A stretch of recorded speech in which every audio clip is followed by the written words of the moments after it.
Hi, Dave from Arana Physio. So today I was lacking a bit of inspiration, but luckily enough yesterday inspiration came through the door. So what I was going to talk to you today about was this little joint up here at the top of your shoulder. This is your acromioclavicular joint, or otherwise known as your AC joint.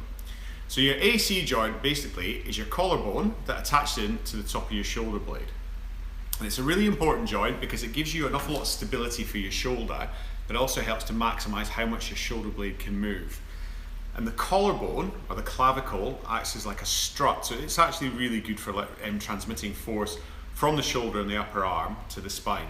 Now, this joint here does tend to get injured, and it tends to get injured in people that have a direct contact onto it. So you often see it in football players if they're tackling somebody or they're dumped on their shoulder in a tackle and they hit the tip of the shoulder.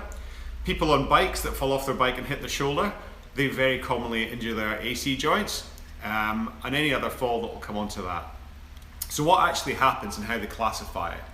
So basically, if I've got my shoulder, my clavicle here, try and turn it around, you can see at the front, there's a ligament complex at the front there, and there's a ligament complex at the front here joining onto the clavicle. And then on the top, you've got a capsule, and you've got ligaments there. So these ligaments here, your acromioclavicular ligaments, they're on the top, underneath, and at the front and the back. They basically give you like a horizontal stability, so that forwards and backwards kind of action. These ligaments here, which are your coracoclavicular ligaments, they give you a vertical sort of stability, so they stop this sort of collarbone popping up. So what tends to happen is people will land, they'll hit in the point of the shoulder, and then there's 6 different grades you can get. So grade 1 is just a basic sprain of these kind of ligaments here. So people will be a bit sore and sorry for themselves, might be struggling to move their arm, but on an x-ray or when we examine it, we won't really see any difference. A grade 1 and a grade 2 get a little bit different. So in a grade 1, what you might start to see is you might start to see, grade 2, grade 3, you'll start to see like disruption of the ligaments. So especially down here on your coracoclavicular ligaments, they'll either get sprained or stretched, or they might get a partial tear. And with a grade 2, you might see anywhere about 25% rise in the height of the clavicle over the top of the acromion. So it's starting to pop up a little bit. These you get treated relatively conservatively: rest, sling, ice, movement, physio. Then you start getting onto grade 3, so it starts getting a little bit more serious. These ligaments here have been really badly disrupted, and this will go up to anywhere like 100% higher over the top of your acromion there. So these ones sometimes need surgery, but sometimes can be treated conservatively. And we kind of see with them that usually the outcomes after about 3 or 4 years are pretty similar if we don't go for a surgical sort of solution.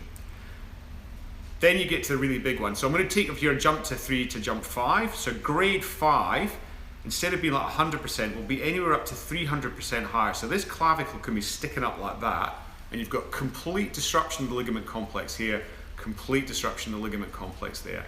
And these ones really need to get surgery to reduce that, because that is not going to resolve in any way on its own. And they're probably your more common ones. Then you get a grade 4. So the grade 4 is quite interesting. If we look from the side, what will happen is the person tends to land on the top of the shoulder, but also slightly to the front, and that pushes the clavicle backwards like that. So you're getting disruption of the ligament complex around the front there and there, that's torn, but that then goes and it can pierce your trapezius, which is the big muscle coming out the side of your neck, and in really bad ones can actually even go through it, and they have to be surgically reduced. And then your last one is your grade 6. Which I've yet to see and don't really want to see it, but when you land, the clavicle actually goes down the way and pierces down like that, and they have to be reduced surgically. So that's your acromioclavicular joint.